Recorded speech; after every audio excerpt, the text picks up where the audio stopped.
Hi guys, you're welcome back to my channel. If you are new to my channel, you're welcome. Please make sure you subscribe to my channel if you find my video helpful. On today's tutorial, I'll be showing you how I made this style for my clients. Please make sure you watch till the end because I'm going to be showing you the easiest way to achieve this style. So this is the fabric I'll be using for this tutorial. It's a thick crepe fabric. I have only 3 yards. For my client body measurement, this is the style that we are making today. It has stylish handkerchief slit on the front and puff sleeve. I'll be showing you how to achieve all that in an easiest way. Even as a beginner, it will be easy for you to understand. Alright, so I'm gonna have to fold my fabric into 2. For this style, you can decide to cut the upper part separately and the lower part separately, but for me, I'll be cutting it as a straight gown. So the full length I have is 46 inches. I measure from my shoulder to the full length of the gown. After that, I will measure from the shoulder to the chest line depth, which is 8.5, and is where I will be inserting my round bust measurements. From the shoulder to the waistline, that's the half length, is 17 inches. From the shoulder to the hip line is 25 inches. From the shoulder to the knee line is 34 inches and the full length is 46. I'll go ahead and rule out my lines. After ruling out my lines, I will divide my shoulder by 2. Shoulder 14 divided by 2, I have 7 inches. I will rule it down to my chest line depth. After ruling it down, I'll be marking my neck width. I use the neck width of 3 inches and the neck depth of 2 inches. If you're of a bigger size, use 3 by 3. This is because of the turtle neck and the collar that I'm putting on the neck. So I've curved my neckline. I'll come down by 1 inch for my shoulder slant. Can you see what I have here? After that, I'll be drawing my armhole curve. Before then, I'll place quarter of my round bust, divide my round bust by 4. Whatever I get, I'll mark it, and I will add 1 inch for sewing allowance. On this side, I will divide what I have by 2. I'll get the midpoint. I will come in by 0.75 for the front, and I will draw my armhole curve. I will mark quarter of my round waist on my waistline, add my sewing allowance. On my hip, I will do the same thing. I will attach the measurement and working on the screen for better understanding. To get my round knee, I'll be deducting 8 inches from my actual hip measurement. Whatever I get, I will divide it by 4 so that the knee area will be well fitted. So from here, I will rule it straight down to the full length of the gown. After that, I will now cut it out. For the front slit, I'll be showing you how you can achieve that when I'm sewing it. So I'm gonna have to place my front part on a folded fabric. I left 1 inch for zipper allowance. So for the neck, I will measure ½ inch for the neck depth of the back. If you're of a medium size, take 1 inch. So I will connect it now the way you see me doing. The reason why I took ½ inch because I want the neck to be very high. After connecting it, I will come up by ½ inch for the shoulder.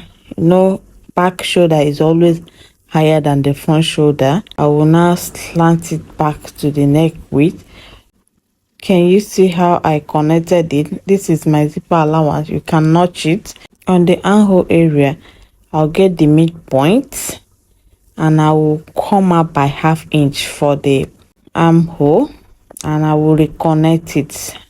After that, I will cut it out. I will go ahead and cut it off camera and come back and show you the next thing to do.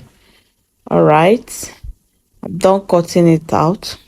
I will be tightening the zipper allowance so that if I fit my zip, it will relax very well. So I will mark ½ inch for the zipper bulge. Just watch what I'm doing. I'll connect it this way. Also connect it downwards, so that if you fix your zip, it won't have any folding at the back. This is very important. So I will trim it off now. On the sewing part, I will show you the easiest way to finish up your front slit when you are not using lining and when you don't want any stitches to show on the dress. The next thing now is to cut the handkerchief flare.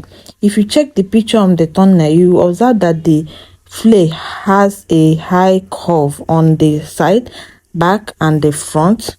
So the normal length for the flare is 7 inches, but because of the high-low flare, I'll be adding extra 5 inches, making it 12 inches for the full length of the flare. So to cut the full flare now, I'll be dividing her waist by 6.28. Waist 31 divided by 6.28, I have 4.93, approximately 5 inches. To determine the amount of fabric I will put on fold for the handkerchief flare, I'll be adding 5 inches to the full length of the flare. I have 17 inches in total. So I'll be folding 17 inches. Just watch what I'm doing, you understand. So I will measure out 17 inches. Measure out 17 inches. I will put it on fold this way. Can you see? I'll first of all cut it out so that I will have 17 inches if I measure it. So I will measure 17 inches vertically and I will fold it. Arrange it very well. After arranging it, I will confirm my measurement. I have 17 inches here. I also have 17 inches here. Just the four corners will be 17 inches. I will trim it off now so that I can see what I'm doing very well. So the next thing now is to place my 5 inches. That's the radius of the waist. So I'll mark my 5 inches round. Just watch what I'm doing.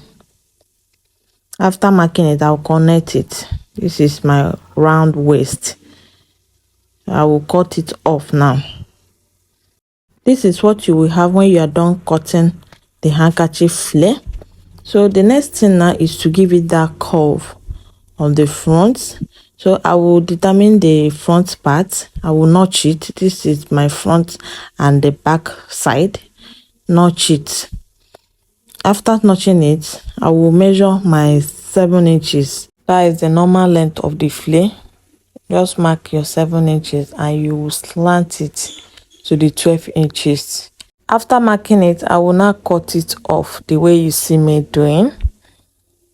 Can you see what I have? You can measure it to confirm whether it's 12 inches that you have on the other side. Confirm it. So this is what I have now. If you unfold it, this is what you will have. Right? Can you see the front part where I notch? I notch this side. This is the front side. So the next thing now is to cut the sleeve. This is my sleeve. I folded it into two. Because it's a puff sleeve, I will measure 4 inches downwards. From that 4 inches is where my measurement will start. That's where I will start placing my measurement. So I will rule it straight down. On my sleeve head now, I will come down by 3 inches for the cap height. I will mark it.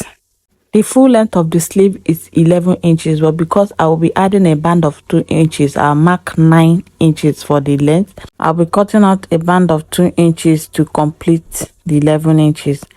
For the fullness of the sleeve, I multiply her round sleeve by 2. That is 6 times 2. I have 12 inches. I'll add 1 inch for sewing allowance. I have 13 inches in total.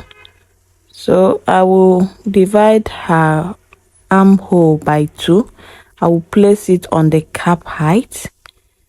I will mark it here. I will curve the armhole. Can you see? So I will now extend the armhole to the 4 inches I measured upwards to form the puff sleeve. Can you see? I will be pleating it. I will show you how to do it when I'm sewing it. Make sure you subscribe to my channel if you have not subscribed, so that you get notified once I upload the sewing part. The video was too long, so I divided it into 2 parts so that you won't miss anything. The sewing part is well detailed and is loaded with so many sewing tricks. So I will go ahead and cut the other sleeve. I've cut it already. So this is the band, the 2 inches band. I cut 2.5. I cut out 14 inches for the length of the band. After pleating it, I will trim the excess off. All right. So thanks for watching. Make sure you stay tuned for the part 2.